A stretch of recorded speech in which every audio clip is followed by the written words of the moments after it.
रसिक श्रोते हो, क्रीडांगण कार्यक्रमामध्ये आपणा सर्वांचं मनःपूर्वक स्वागत आणि प्रेरणाचा सस्नेह नमस्कार. श्रोते हो, प्रत्येक वेळी परिस्थिती आपल्याला साथ देतेच असं नाही, पण त्या परिस्थितीवरती मात करून आपण स्वतःला सिद्ध करून दाखवलं, परिस्थिती पूर्णपणे बदलून टाकली, तर त्यावेळेला जो आनंद होतो ना, तो काही वेगळाच असतो. तो कधीच कुठल्याच बाबतीत मोजता येत नाही, इतका अगणित असतो. मग तो खेळाच्या बाबतीत असेल, अभ्यासाच्या बाबतीत असेल, एखादं पद मिळवण्याच्या बाबतीतला असेल, या सगळ्या गोष्टींना आपण स्वतःहून मेहनतीनं गवसणी घातलेली असते. आणि हे यशाचं शिखर आपण कधीही विसरू शकत नाही. असंच काहीसं खेळाडूंच्या बाबतीतसुद्धा होतं. आज आपण अशाच एका ध्येयवेड्या खेळाडूला भेटणार आहे. सुरुवातीपासूनची तयारी ध्येयपूर्तीसाठी ठरते यशाची निश्चित पायरी. या अंतर्गत कांस्यपदक, रजतपदक आणि सुवर्णपदकांची कमाई करणाऱ्या ॲथलेटिक्स खेळाडू सिद्धी बामणे यांच्या प्रेरणा साठे यांनी घेतलेल्या मुलाखतीचा पहिला भाग आज आपण ऐकणार आहे. चला तर ऐकूया.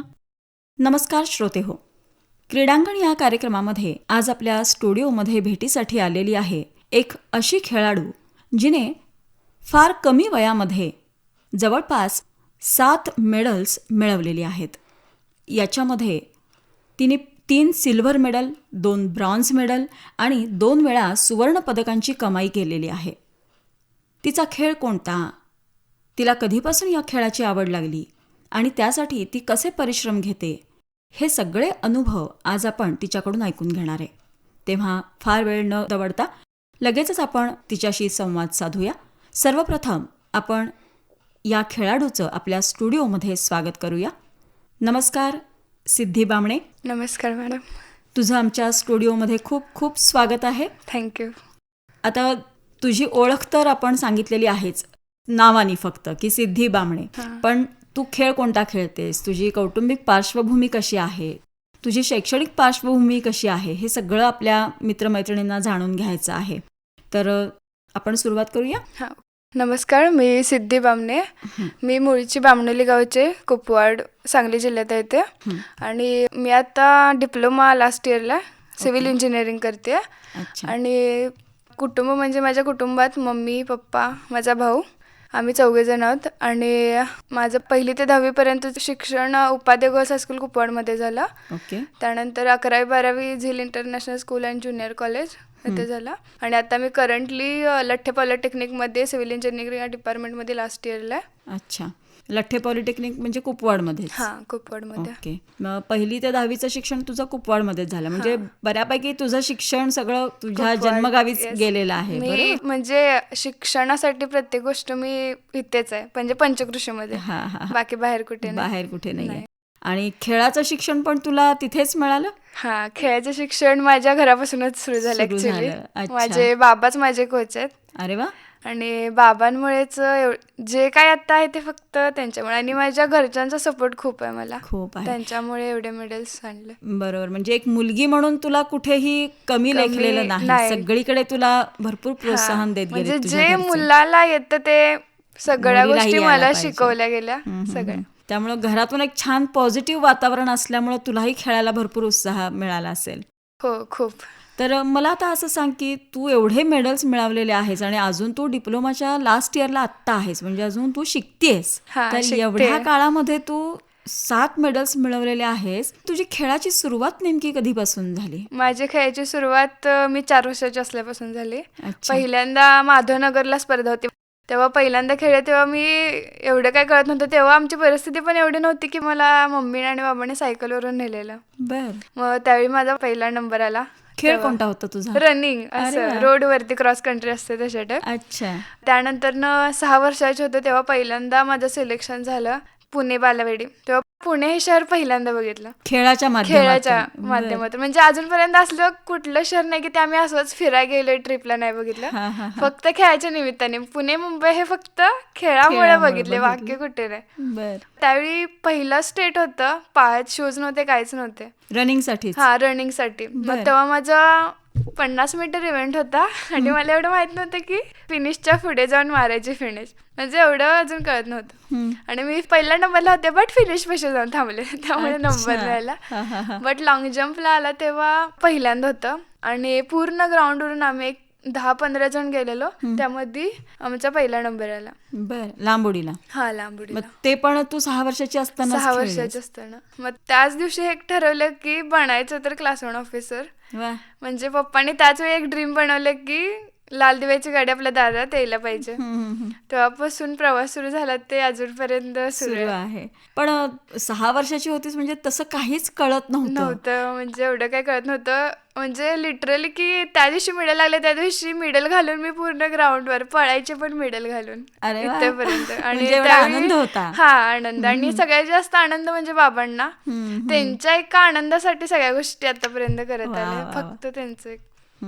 पण 6 वर्ष म्हणजे तू फक्त पहिलीत असशील माझ्या मते. म्हणजे मला आठवत पण नाही. आणि मग तू आता म्हणालीस की मी त्याच वेळेला ठरवलं की बनायचं तर आपण क्लास 1 ऑफिसरच बनायचं. म्हणजे घरी असे काही विचार वगैरे तू ऐकले तेस का? हा, म्हणजे आमची पप्पा पोलीस भरतीची पण अकॅडमी आहे. बर. मग त्या माध्यमातून त्यांना असं पोलीस वर्दीत वगैरे बघून असं वाटायचं की आपण पण पोलीस व्हायला पाहिजे. म्हणजे त्यांना त्यावेळी जी रिस्पेक्ट वगैरे भेटायची, ते सगळे असं वाटायचं की नाही. मग त्यावेळी पप्पांना पण असं वाटलं की आपली मुलगी काहीतरी करू शकते.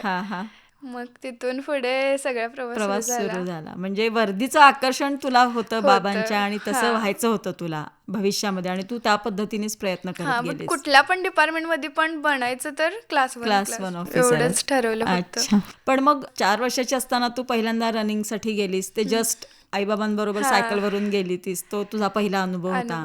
त्याच्यानंतर तू 6 वर्षाची असताना पुणे बालेवाडीला जाऊन आलीस, तिथं मग लांब उडी, रनिंग दोन्ही पण इव्हेंट्स केलेस ना, तेव्हा तुला लांब उडीमध्ये मेडल मिळालं. मग त्याच्यानंतर तू परत खेळासाठी म्हणून अशी कधी लगेच गेली होतीस की पुन्हा मग शाळा वगैरे याच्यामुळे नाही? आम्ही असं लोकल स्पर्धा असायच्या क्रॉस कंट्रीच्या, तेव्हा एक असं म्हणजे त्यावेळी एवढी परिस्थिती नव्हती. मग खेळायचं की असं की नाही आता मला शूज घ्यायचा आहे ना नवीन, तर मग खेळण्याशिवाय पर्याय नव्हता की नाही आता एवढे पैसे भेटले की एक शूज घ्यायचं नवीन, ह्या हिशोबाने खेळायचं. आणि तेव्हा प्लेस यायचाच, कारण ते काय असायचं की नाही पैसे भेटायला पाहिजेत, काय पण करून नवीन शूज घ्यायचे, कपडे घ्यायचे. सहज कुठली गोष्ट भेटणार नव्हती, त्यावेळी भेटत पण नव्हती, त्यामुळे ते स्ट्रगल करायचं लागत. बरोबर. पण मला आता तुझ्या बोलण्यातनं फुल कॉन्फिडन्स तर तुझ्याकडे आहेच, पण एक मला जाणवलं तुझ्या बाबतीतलं की परिस्थिती जरी नसली तरी काही मुलं रडतात किंवा घरात उपाशी राहतात किंवा खूप हट्ट करतात आणि आम्हाला पाहिजेच म्हणून हट्ट धरतात. मग शेवटी ते आईवडील काहीतरी करून आणून देतात. तसं तुझ्या बाबतीत कुठेच नव्हतं. तुला परिस्थितीची जाणीव पण होती आणि आपल्याला जर मिळवायचं आहे तर आपण खेळून मिळवायचं, हे तुझ्यामध्ये कुठंतरी बिंबलं होतं. आणि मला वाटतं ते तुझ्या वडिलांकडूनच तुझ्याकडे आलं असावं. म्हणजे त्यावेळी पप्पांची परिस्थिती काहीच नव्हती, 0 पूर्ण होता. आम्ही पप्पांना फक्त 3,000 रुपये पेमेंट होता. तर आम्ही म्हणजे पूर्ण घरातले सगळे लोक 4 जण, म्हणजे काहीच कंडिशन नव्हती की आम्ही लिटरली स्पर्धेला जायचो. त्यावेळी लास्टचा डबा असायचा ना, रिकामा असतो तो रेल्वेतला, त्यातून यायचं जायचं. मग पप्पांनी सगळ्या गोष्टी मला दिल्या. आतापर्यंत मी जे मागितलं ते सगळ्या गोष्टी दिल्या, पण त्यावेळी परिस्थिती नव्हती, काहीच नव्हतं. पप्पांना पण तेव्हा जॉब नव्हता, त्यामुळे हे सगळं करावं लागत होतं. अच्छा. अजूनपर्यंत असं आहे की ॲथलेटिक्स मधल्या मी एकाही मुलाची फी घेत नाही, कारण त्यांचं असं म्हणणं आहे की आपण एखाद्याचं चांगलं करतोय तर ते पैशात नाही हे करायचं. त्यामुळे त्यांनी अजूनपर्यंत कधीच कोणाकडून पैसे नाही घेतले. त्यांनी स्वतः स्ट्रगल केलं. मी 6 वर्षाचे होते तेव्हा त्यांना जॉब लागला, इतके वर्ष काय नव्हतं.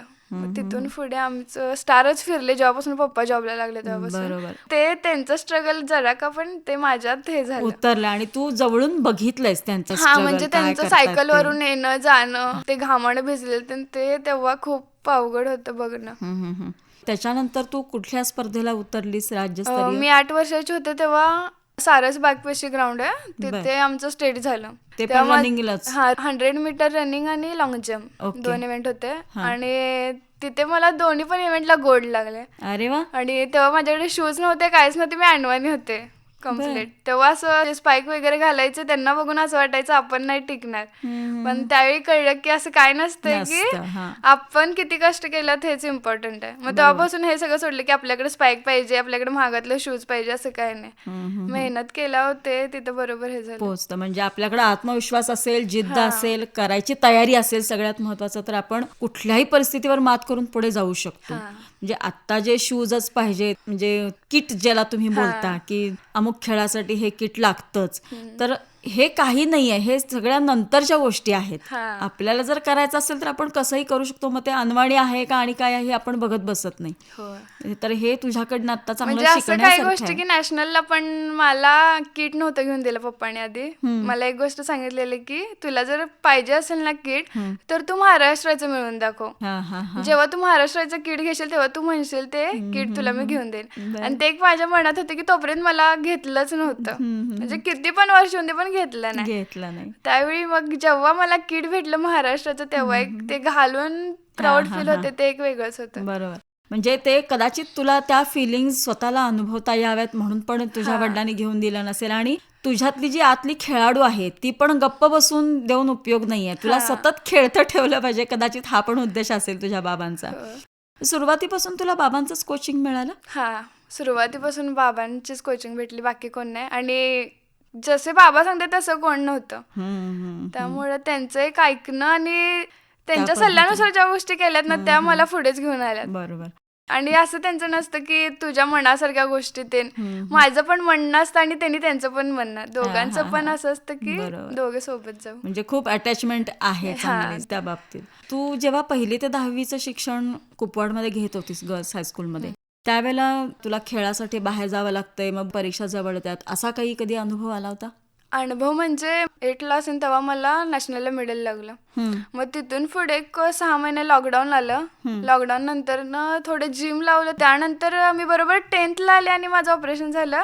त्यामुळं मला काय रेस्टच होती. मग मी घरातच असायचो. माझे एवढंच मोठे होते की कसं तरी 70% वाढायचे. बरोबर. बट स्टडी असा केला पण थोडाच. त्याच्यातून रिझल्ट असा आला की मला 87 मार्क्स पडले. त्यानंतर मग ठरवलं की आपण पुढे काहीतरी चांगलं करू शकतोय. आणि बाबा एक गोष्ट म्हणायची की तू काय तुझ्या अशक्य नाहीये, तू ठरवलीस तर सगळं करू शकतेस. त्यांना कॉन्फिडन्स होता की मी चांगल्या मार्कांनी पास होणार. बरोबर. म्हणजे जरी ऑपरेशन झालेलं असलं तरी मूळची जी बुद्धी आपण म्हणतो ती असल्यामुळं तू सहज ती परीक्षा पासआउट होऊ शकलीस 10वीची. तुला त्याच्यामध्ये असं कठीण काहीच वाटलं नाही. आणि बर्डन कोणत्या प्रकारचं नव्हतं की घरातून एवढेच मार्क्स पाड तेवढेच, असं काय नाही. हे सगळ्यात महत्वाचं आहे खरं तर. आत्ताच्या या खेळाडूंना हे सांगणं फार महत्वाचं आहे की कुठल्याही पद्धतीचं टेन्शन म्हणा किंवा बर्डन न घेता जे सहज मिळवता येईल ते मिळवायचं, म्हणजे आपण खूप लवकर ग्रोथ करू शकतो. बरोबर ना? म्हणजे खेळाडूंच्यात असताच, म्हणजे मेंटॅलिटी त्यांची असतेच. फक्त लोकांचं कसं असतं की स्पोर्ट्समन आहे, तुम्ही स्टडी मध्ये काय करू शकत नाही, असं सगळ्यांची मेंटॅलिटी आता आहे. म्हणजे आम्ही बघतोय तर म्हणजे समाजाचा बघण्याचा एक दृष्टिकोन वेगळा असतो की हे खेळाडू आहेत म्हणजे अभ्यासात मागे असतील. बरोबर.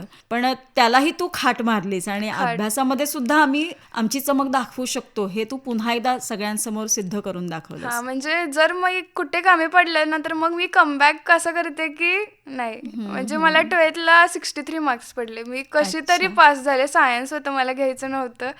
तरी पण बाबांचं म्हणणं होतं की तू पास हो, फक्त घे पण सायन्सच घे. सायन्स घेतल्यानंतर 63 पडले. तेव्हा खूप असं मलाच कसं तरी वाटलं. नंतर डिप्लोमाला डायरेक्ट सेकंड इयरला ऍडमिशन भेटलं. पहिल्याच सेमला माझा स्कोर 84 झाला, टॉप 5 मध्ये आले. तेव्हा मग बरं वाटलं. कारण आता तर स्पर्धा परीक्षेचं हे आहे, त्यामुळे करायला पाहिजे. बरोबर.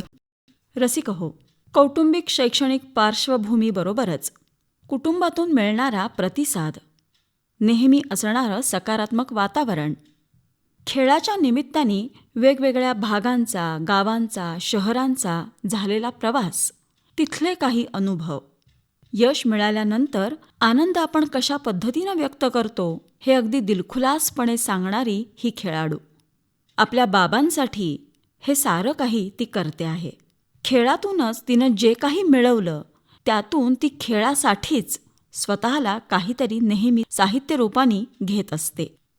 तसं पाहिलं तर सहज अशी कोणतीच गोष्ट आपल्याला कधी मिळत नाही. त्यासाठी मेहनत ही करावीच लागते. पण मेहनत केल्यामुळं जे काही आपल्याला यश मिळतं त्या यशाची मात्र किंमत पैशात कधीच करायची नसते. संपूर्ण आत्मविश्वासानं आपण कोणत्याही ठिकाणी दाखल झालो तरी आपली चमक आपण नेहमीच दाखवत असतो, स्वतःला सिद्ध करत असतो आणि मिळालेल्या संधीचं सोनंच करत असतो. असे सारे काही अनुभव आत्ताच आपण ऐकलेत. सुरुवातीपासूनची तयारी ध्येयपूर्तीसाठी ठरते यशाची निश्चित पायरी. या अंतर्गत कांस्यपदक, रजतपदक आणि सुवर्णपदकांची कमाई करणाऱ्या ॲथलेटिक्स खेळाडू सिद्धी बामणे यांच्याकडून, या ध्येयवेड्या खेळाडूकडून आज आपण काही थोडक्यात माहिती जाणून घेतली. अजूनही बऱ्याच गोष्टी या खेळाडूसोबत बोलायच्या आहेत, त्यांच्याकडून या जाणून घ्यायच्या आहेत त्या पुढच्या भागामध्ये, कारण आजच्या भागाची वेळ आता संपत आली. तेव्हा रसिक श्रोते हो, क्रीडांगण या कार्यक्रमामध्ये आता आपण थांबणार आहोत. पुन्हा भेटूया सिद्धी बामणे या ध्येयवेड्या खेळाडूसोबत पुढच्या क्रीडांगण या कार्यक्रमात. तोपर्यंत या कार्यक्रमाच्या सादरकर्त्या तेजा दुर्वे यांच्यासह मला प्रेरणा साठेला आता या कार्यक्रमामधून रजा द्या. नमस्कार.